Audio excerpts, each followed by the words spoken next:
Só para compartilhar aqui a angústia da professora Francine, né? Que é a questão, a Gisley trouxe muito a questão do coletivo, aí eu trago um pouco para o indivíduo, porque a gente tem que ter um pé aqui e um pé lá, né? Então, que foi o que a professora trouxe um pouco, são as diversas realidades, né? Então, como fazer? Como mobilizar uma postura mais ativa do aluno, que ainda está nessa do receber, né? O receber a informação aqui na caixinha, como tirar ele dessa situação confortável do só receber e fazer com que ele entre na situação do responsável também pela ação, né? Pela mudança da sua prática e da prática no seu coletivo. E o segundo questionamento é a questão desse mundo que a gente vive hoje, com tanta agilidade, as pessoas fazem tantas coisas, com tão pouca falta de tempo, como trabalhar a questão da leitura, da dedicação, dos estudos, como fazer essa mudança nessa prática do indivíduo receptivo, entendeu? Para o indivíduo ativo por meio da leitura. É isso? Bom, quer complementar? Peraí, eu vou passar aqui, que eu acho que eu fui uma advogada mais ou menos, e a minha cliente vai fazer a contraparte. Porque traz muito uma experiência de sala de aula, de se fazer docente, né? Que eu percebo que essa convocação, essa mobilização, ela traz angústia, ela traz resistência, porque o ensino tradicional ele tem a sua formação de compromisso, né? Eu sou psicóloga, penso na clínica. Quando a gente faz uma intervenção clínica, essa intervenção ela gera sofrimento, angústia, esse movimento, esse deslocamento, para todos nós, ele é difícil. E eu sempre sinto um pouco essa dificuldade no trabalho, né, com os grupos, de provocar, não exatamente, mas de provocar esse deslocamento, essa disponibilidade. Né? Porque é isso, por exemplo, a leitura, para mim, é uma questão importante. Eu acho que eu falei dela com a Virgínia, porque eu vejo que as pessoas não têm mais disponibilidade para ler, porque ler demora, tem um vencer, né, vencer uma tarefa ali, e a gente está vendo muito acelerado, que se a gente já tem uma tradição oral, ela ficou muito mais intensificada, a gente quer mensagem de WhatsApp de 30 segundos, um minuto, né? E eu vejo que isso interfere nessa experiência, sabe?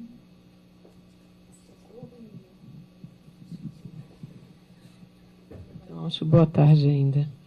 Desculpa não levantar, mas é o efeito da virose ainda, o ar-condicionado vai abatendo. A minha colega saiu, mas ela trabalha no Ministério da Saúde e trabalhou um bom tempo, e ela disse, eu perguntei para ela, né, e aí para a sua prática docente, ela disse, eu não sei se eu já fiz prática docente, porque no Ministério da Saúde a gente faz curso, não é? Então, eu acho que eu já dei uma aula, eu já fiz alguma coisa em algum lugar nos cursos do Ministério da Saúde. Bom, então, assim, isso foi o que a minha colega trouxe. Eu estou mais inquieta.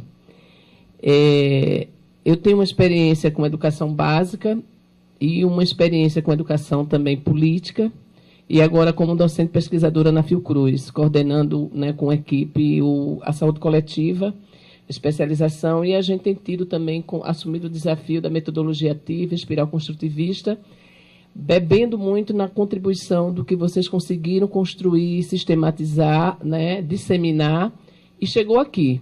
E chegou aqui para a gente meio desavisado, né, porque até a gente entender o que era, para colocar em prática com o carro andando, não é? E aí várias coisas se fazem presentes, mas assim, uma delas exatamente a segurança, ou a segurança que você tem de um método, né? Um método olhando e a aplicabilidade dele, os fundamentos, a aplicabilidade, e você se colocar também o tempo inteiro como sujeito também nesse processo de aprendizagem. Para mim, a gente ainda está muito no ensino ou na aprendizagem do outro, e muitas vezes não se coloca, né? Eu acho que essa é uma dificuldade, ao mesmo tempo que a gente tem uma potência enorme, como corpo docente da escola, ou como papel também de pesquisador docente, mais do que docente pesquisador, né? Mas a gente ainda tem, talvez pela própria prática, muita gente passou pela gestão, passou pelo serviço, não é? Então, fica muitas vezes ainda no ensino mesmo. Acho que isso tem ao mesmo tempo que tem uma prática acumulada, vivenciada, mas como você transforma este conhecimento prático com fundamentos teóricos e dialogando com a prática do outro em sala de aula. Outra questão, eu acho que tem... a educação, ela termina... Eu sinto, mesmo a Fiocruz sendo toda essa potência, a educação ainda fica subcolocada na saúde, no nosso ambiente, né? Assim, não é só no nosso, assim, eu acho que parece que a educação ela é intermediária, ela não é um objeto, ela em si mesma para ser um objeto de reflexão, ela é o tempo inteiro, muitas vezes, secundarizada, não é? A saúde se sobrepõe à educação o tempo inteiro dentro da Fiocruz. Tanto é que a gente vai muito mais fazer formação, e aí a gente está muitas vezes dizendo que é formação em EPS, olhando o efeito na política pública e no sistema único de saúde, e não na vida das pessoas, e muito menos no território. Não é? Então, uma coisa assim, a Fiocruz, para mim, e é uma grande contribuição, né? Pelos próprios métodos, e métodos de ensino e metodologias de análise, enfim, a gente trabalha muito com a política pública de saúde, o sistema público de saúde, menos com os sujeitos, menos com os trabalhadores, menos com o trabalho, menos com o território e menos com a vida das pessoas. Isso é fato. Assim, lógico que eu estou generalizando, vamos ter outras experiências e outras, né, diferenciações nesse sentido. Bom, acho que fechando um pouquinho as inquietações, também vou na linha da Girlei. Eu acho que a pedagogia, ela tenta se afirmar como ciência. Eu acho que isso tem um limite também. A gente está dizendo assim, bom, é impressionante, Fabiana e a Rosângela, né, a capacidade da sistematização da experiência.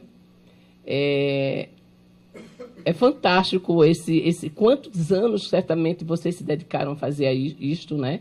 A gente que não fez essa tarefa, está dizendo assim, bom, a gente não fez essa tarefa ainda, está fazendo, né? Mas ela é constante, por mais que a gente faça essa tarefa de refletir, de sistematizar, de trocar, de interagir, né, que a Valéria provocou, tem sempre desafios. Vocês fizeram, mas eu acho que ainda fizeram no campo da pedagogia.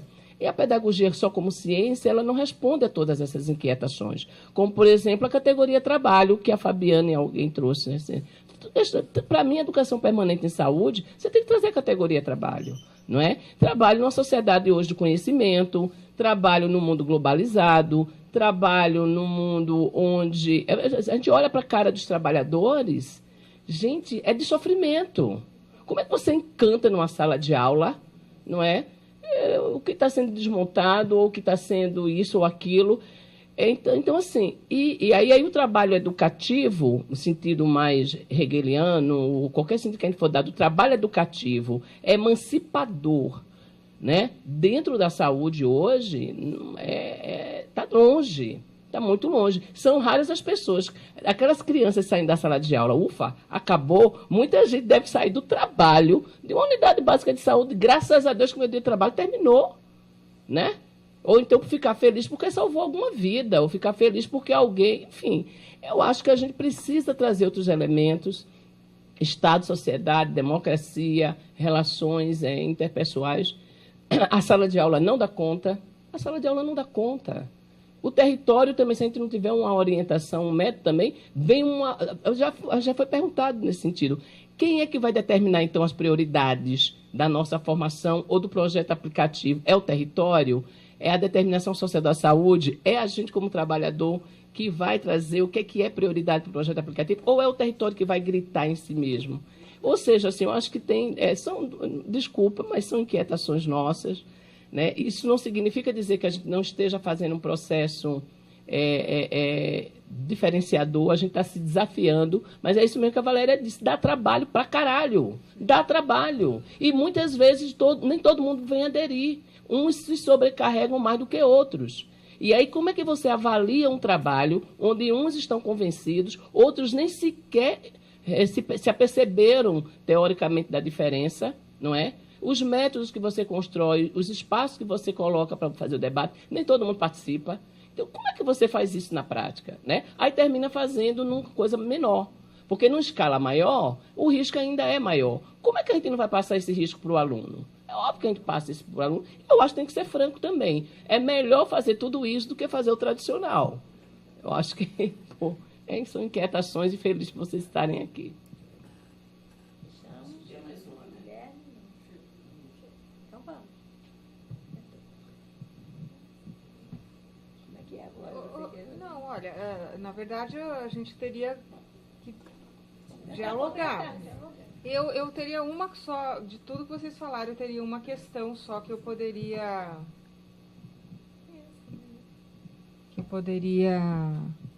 refletir com vocês. Achei todas as questões absolutamente pertinentes. Elas vão desde o sentido do ciclo de debates,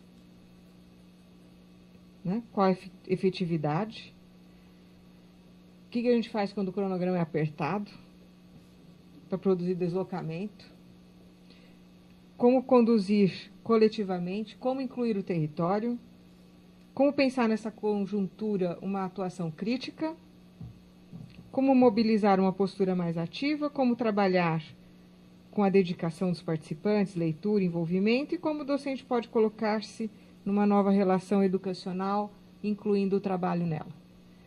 Eu achei todas absolutamente pertinentes.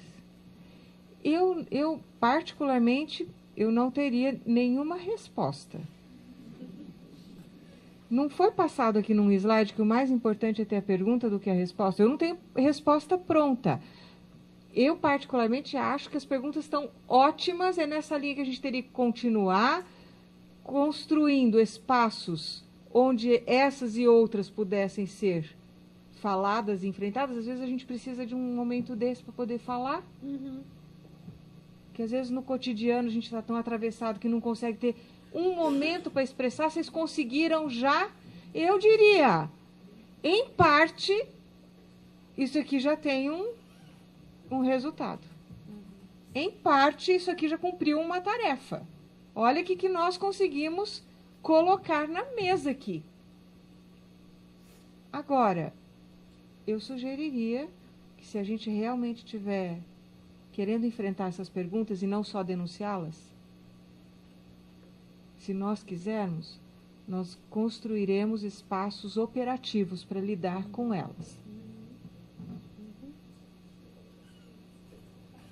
Que, no geral, é o que a gente faz com os nossos docentes. Nós não fazemos trabalho sem ter espaço de reflexão com eles, para ouvir, inclusive o mimimi.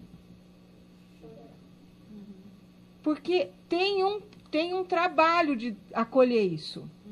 É o trabalho de acolher o sofrimento do que estamos fazendo, porque a gente sabe que não teve outra possibilidade de fazer o ideal e o real. Então, acolher, e ter um espaço continente para isso. Ouvir sem reagir. Sem reagir. Ah, mas tenha isso. Ah, mas isso aqui lá. Ah, isso aqui lá. Então, você está ouvindo ou não está ouvindo? Sempre tem uma justificativa para te convencer que você está mimimi errado. Então, instituir esses espaços, instituir espaços que possam saber para onde vão e por que vão, e aí você pode construir o PPP coletivo. PPP, o coletivo. O coletivo. Mas eu advogo que nós vamos ter que ter movimentos de baixo para cima e de cima para baixo. De baixo para cima e de cima para baixo. Na tentativa de, em algum lugar, conseguir fazer alguma coisa diferente. Adorei as perguntas. Advogados excelentes, vocês conseguiram, e que possam continuar nesse trabalho. Eu vou passar a palavra, né, para vocês também colocarem, que eu acho que... Estávamos aqui fofocando, né, no pé de ouvido, eu e Rosângela. Parece até que fofocamos em três, tá? Porque as suas palavras eram o que nós estávamos falando em pé de ouvido aqui, Valéria, para ver o quanto realmente a gente se alinha, vamos pensar assim, no que produzimos. penso eu que aqui é o início. E o que realmente é necessário é criar agenda para isso. Né? Nós até falamos aqui, eu não sei se eu vou poder falar, até gravado está, mas, de repente, se a agenda de hoje à tarde é de uma outra ordem, repensar. Lembra que eu falei ali que a gente tem que repensar, a gente tem que parar e perceber que, de repente, aquilo que se produziu, aquilo que se pensou no início não é a necessidade, porque esse é o movimento de EP. O movimento de EP, a gente tem um planejamento, ele existe, ele não é o Deus dará. Só que o plano, ele é flexível, e se outra questão caiu na agenda como mais importante, de repente abrir o primeiro movimento para isso é EP. E aí a gente cria um outro movimento, um outro horário, né, para dar sequência a esse plano inicial. Deixo essa análise aí para quem está conduzindo o processo, mas corroboro 100% com a tua avaliação. Agradeço, já que aqui as últimas palavras da manhã, né, agradeço a oportunidade de aprendizado e fico muito feliz na maturidade da construção da pergunta. Eu acho que isso é essencial. Mas só para aliviar um pouquinho o coração, a angústia é o que a gente vivencia. Todos os dias, todos os dias que a gente faz alguma coisa, isso aqui quando a gente estava advogando, é uma sobrecarga no final de momento absurdo, porque tu tens a impressão que tu carregou o mundo nas suas costas. E é para todos nós. Só que quando a gente se determina a fazer algo diferente do que aquilo dito tradicional, a gente entendeu que esse é o movimento, não tem como fugir dele. E vai vir bem mais peso. E por isso que muitas vezes, só para fazer um contraponto à Valéria, né, a gente opta pela educação continuada. Porque depende do momento que a gente vai fazer, tu está tão cansado que às vezes tu vai. Eu percebo isso nos meus coletivos lá. E aí eu aprendi com Laura que eu não tenho que desmerecer isso, que eu tenho que valorizar também o movimento se conseguiu fazer com a educação continuada. E aí eu tenho que problematizar o que a mais nós podemos fazer a partir dela. Porque foi o que se conseguiu fazer. E por um bom tempo eu criticava muito a educação continuada que se fazia. E aí eu aprendi com Laura a valorizar que isso também é um momento, né? E a gente vai acolher esse momento, que foi o que foi possível ser feito, porque aquele coletivo estava exausto. E aí a gente movimentou aquilo ali e construiu outras questões a partir daquilo. Só para deixar as palavras finais e passar para a Rô. Então, eu acho assim que nós três aqui na mesa, nós servimos como um esquenta, né? Um mobilizador, porque assim, o mais importante é essa discussão, isso que vocês trouxeram. E vocês trouxeram coisas importantíssimas que pode ter certeza que nos angustia também. E a gente tem que pensar assim, de qual lugar que você fala. Porque, assim, para mim, eu fico muito sensível quando vem quem tem uma experiência. Eu já fui do serviço, mas muito tempo eu estou na universidade. Embora a gente trabalhe no serviço, com o serviço também, mas é um olhar, é um lugar diferente de quem... Quando você fala de território, né? Eu acho que eu entendo território, eu falo, não entendo nada disso.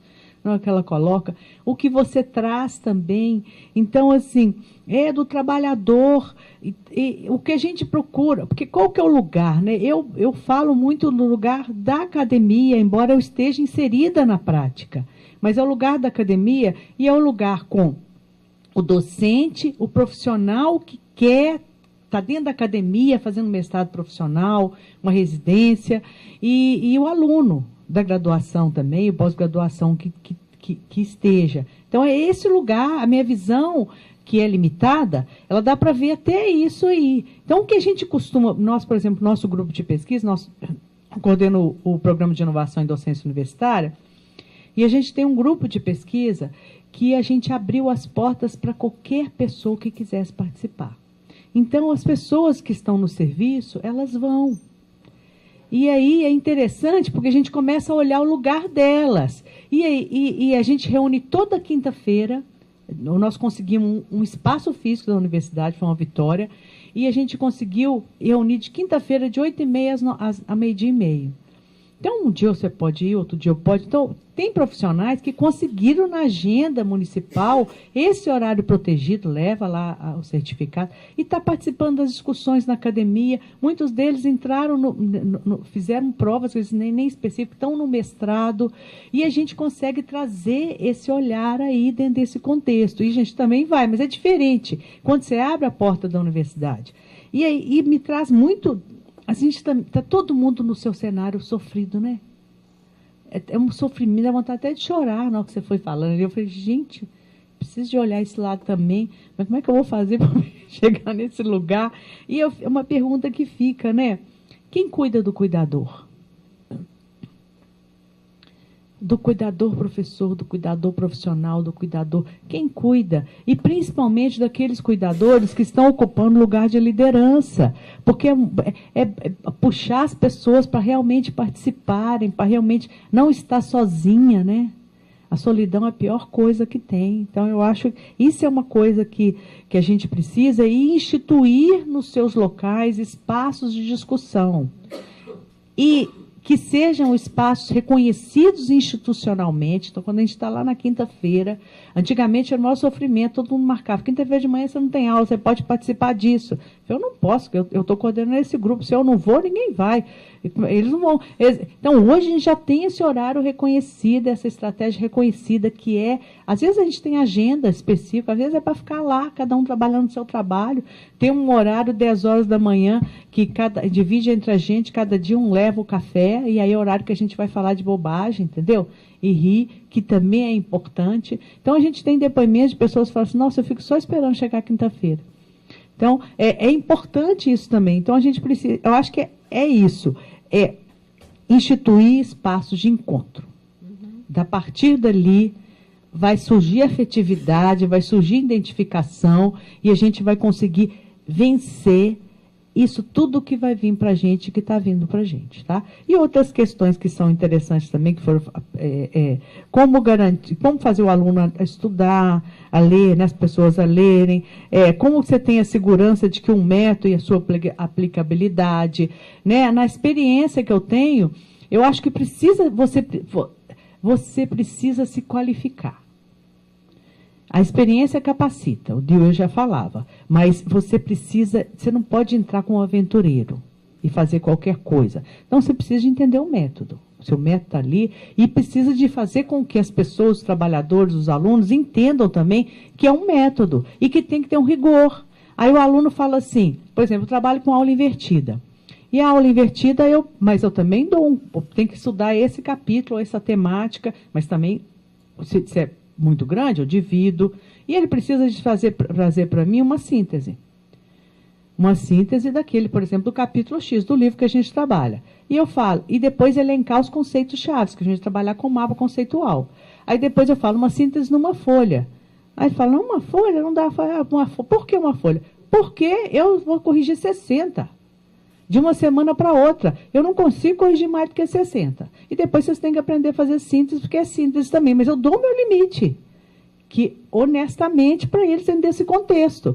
E aí, quando o aluno chega para construir um mapa conceitual, e eu faço o contrato didático lá do Perrenot, quando o aluno chega, isso eu já fiz com eles, e ele não fez a síntese individual e não elencou os conceitos chaves, ele não leu, ele não estudou, ele vai participar da atividade, vai ganhar presença, mas ele não vai ganhar a pontuação daquela atividade naquele momento, porque eu falo, eu não quero vampiro chupando com energia. Como é que a gente faz? Garante que trabalhou no grupo, chupando energia do outro colega. O momento, eu falo, momento de conhecimento, mas eu já sei disso, que bom, mas o momento de conhecimento prévio já passou, não é esse. O momento de você precisa de contribuir com o seu grupo. E assim, você colocar as regras do jogo. E isso eu não abro mão. Isso não tem como negociar. Porque isso é um método. Mas eu pergunto, porque faz trabalho em grupo. Aí eu pergunto para o grupo, quando a gente vai fazer o contrato didático, a gente faz no primeiro dia de aula. E está filmado, está fotografado, está no ambiente virtual de aprendizagem. Eu trago para a sala de aula todo dia. Aí pergunto para eles, vocês acham justo isso? Eles acham. Porque o aluno que trabalha vai gritar. Claro que é, porque senão não vai querer trabalhar em grupo. O que não trabalha não vai falar.